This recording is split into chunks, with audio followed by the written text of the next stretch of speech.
এবারে পনিরগুলো ভেজে নেবার জন্য আমি গ্যাসে একটা কড়া বসিয়ে দিলাম আর কড়াই দিয়ে দিচ্ছি বেশ খানিকটা সর্ষের তেল।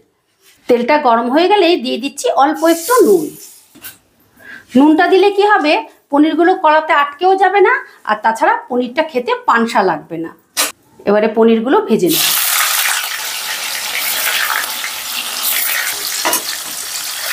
গ্যাসের আঁচটা মিডিয়ামে রেখে এবারে পনিরগুলোকে হালকা করে ভেজে নেব।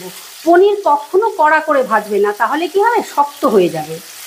যখন পনিরের গায়ে হালকা লাল একটা স্পট আসবে তখন পনিরগুলো তুলে ফেলতে হবে। পনিরটা একটু ভাজতে ভাজতে যখন পনিরের গায়ে এইরকম একটু লাল স্পট আসবে তখন পনিরটা আমি তুলে নিচ্ছি। পনিরটা কড়া থেকে তুলেই আমি একদম নর্মাল ঠান্ডা জলে দিয়ে দিচ্ছি, তাহলে পনিরগুলো কি হবে, সফট থাকবে, খেতে বেশ ভালো লাগবে। এবারে পনির ভাজার অতিরিক্ত তেলটা তুলে নিয়েই আমি ভেজে নিচ্ছি কাজু আর কিশমিশ। দিয়ে দিলাম এক ছোটো বাটির 1 বাটি কাজু, 1 বাটি কিশমিশ। এখনও কিন্তু গ্যাসের আঁচটা একেবারে লোতে রেখে এটা করতে হবে। কাজু কিশমিশটা হালকা করে ভেজে নিয়েছি, এবারে তুলে নিচ্ছি। দেখো কিশমিশগুলো কীরকমভাবে ফুলে গেছে। অতিরিক্ত ভাজলে কিন্তু কিশমিশগুলো চুপসে যাবে বা কালো হয়ে যাবে।